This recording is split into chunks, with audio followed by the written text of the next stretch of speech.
brad, so ngayon may isa-sound test na naman po kami. Itong MCBD8 na in-order sa aming customer. Mr. Customer, taga Kimba, Talisay City ng Cebu. At sa hindi pa nakaalam kung ano po nakaload nito, ipapakita ko po sa inyo. At ito pa ang speaker na kakabit natin.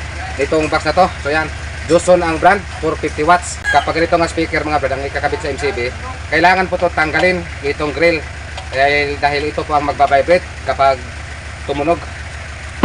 So tanggalin po muna natin ito. At ang pagtanggal nito mga brad, kailangan dahan-dahan po. Okay lang po to sana mga brad, yung may grill sa harap. Kung ang speaker box ay open type, hindi po to siya magsilbi sa MCB. This is MCB Cebu Box Speaker, the best. MCB Cebu, the best.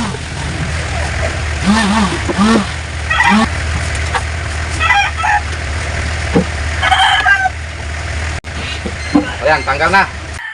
So ngayon, pakinggan po natin ang kunting sound test nito. Itong sound test namin mga brad, ayan lang po ang Paiso Twitter ang isabay namin sa pag sound test. Hindi na po kami nagamit ng mid-high.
So yan, ibinalot na po namin para may karga na po sa kanilang service.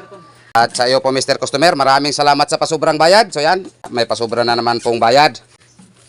Actually mga brad, yung mga pasobrang bayad, hindi po muna namin ginastos, kundi pinag-ipon-ipon po muna namin. Kung madagdagan pa to, ay ikain po namin to sa labas. Actually meron na po kaming naipon simula po nung December 10. Itong kay Mr. Customer ng Tagalagtang Talisay. Meron po siyang pinasobrang bayad na 300. Nasa 700 na po yata yung naipon namin. Alam po namin na madagdagan pa to. Sure? Sure.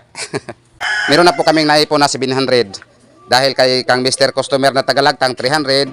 Kang Mr. Jilbin Cabo, meron po siyang 100. May 500 po to sana si Mr. Alison. Pinasobrang bayad.